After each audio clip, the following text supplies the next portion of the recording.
শ্রাবণ মাসে ভুলেও খাবেন না এই 5টি খাবার। সারা বছর রোগে ভুগবেন, জীবনে দুর্ভাগ্য নামবে, অর্থ নাশ হবে।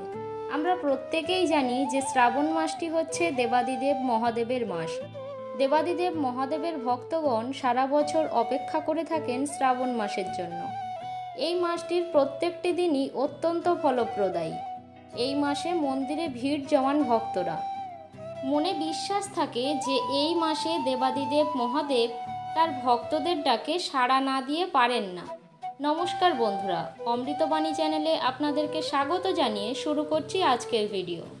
এবছর শ্রাবণ মাস পড়েছে 17ই জুলাই থেকে চলবে 17ই আগস্ট পর্যন্ত। 2024 সালে শ্রাবণ মাসে আমরা পাচ্ছি 4টি সোমবার। 22শে জুলাই প্রথম সোমবার, এরপর 29শে জুলাই, 5ই আগস্ট এবং শেষ সোমবার পড়ছে 12ই আগস্ট। শ্রাবণ মাসের সোমবারগুলির বিশেষ গুরুত্ব থাকে, কিন্তু যদি আপনি শ্রাবণ মাসে সোমবারের ব্রত নাও করেন, তবুও খাদ্য খাবারের এই বিধিনিষেধগুলি সংসারের মঙ্গলার্থে আপনাদের প্রত্যেকের মেনে চলা উচিত এবং শ্রাবণ মাসে অন্ততপক্ষে একটি সোমবারও দেবাদিদেব মহাদেবের নামে উৎসর্গ করে উপবাস রাখা উচিত।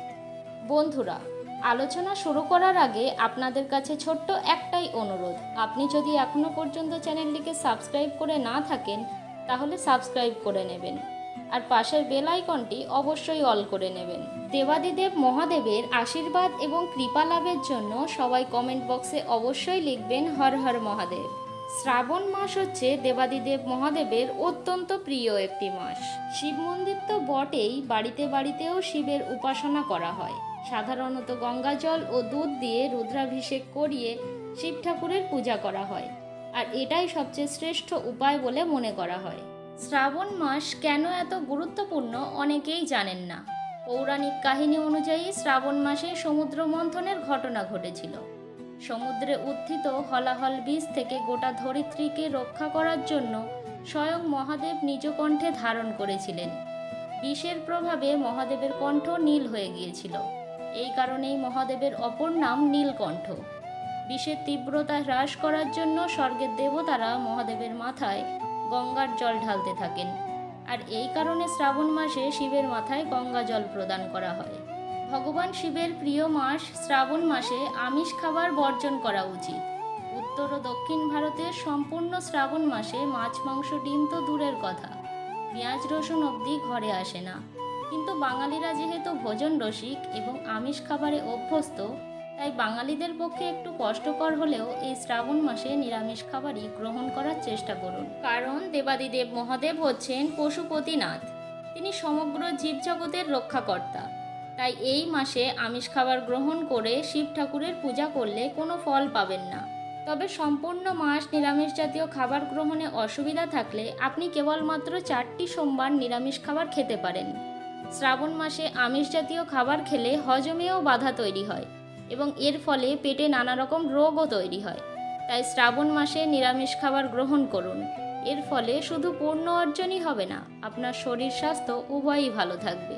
যদি আপনি অসুস্থই থাকেন এবং সারাদিন ওষুধপত্র ডাক্তার বদ্যিতেই কেটে যায়, তাহলে আপনি কাজ কখন করবেন?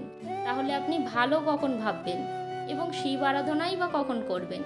দ্বিতীয় যে খাবারটি আপনি শ্রাবণ মাসে ভুলেও গ্রহণ করবেন না, সেটি হচ্ছে একটি সবজি এবং সেটি হচ্ছে বেগুন।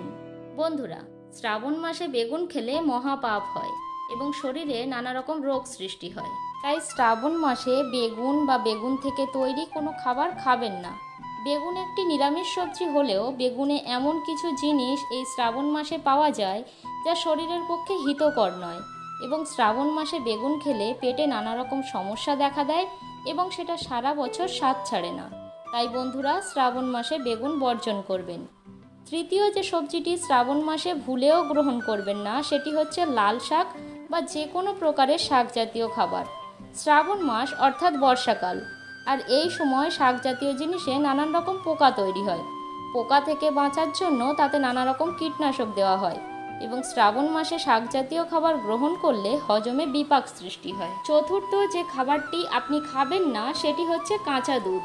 আমরা প্রত্যেকেই জানি শ্রাবণ মাসে শিবলিঙ্গে কাঁচা দুধ অর্পণ করা হয়, গঙ্গা জল অর্পণ করা হয়।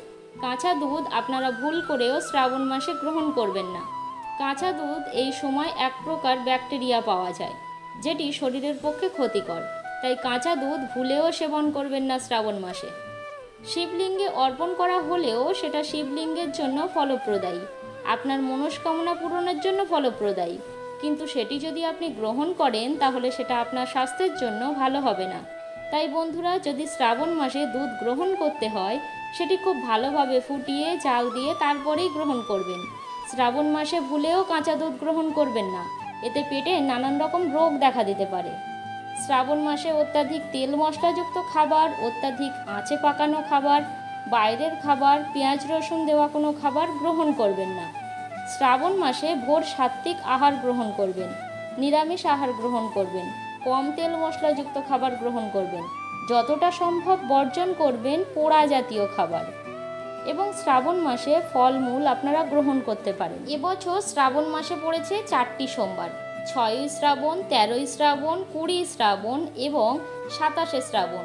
এই 4টি শ্রাবণে যদি আপনারা দেবাদিদেব মহাদেবের নামে উপবাস রেখে ব্রত করেন তাহলে মহাদেবের আশীর্বাদে আপনার পরিবার বাধা বিপর্যয় মুক্ত হবে এবং পরিবারে সুখ শান্তি সমৃদ্ধি বিরাজ করবে।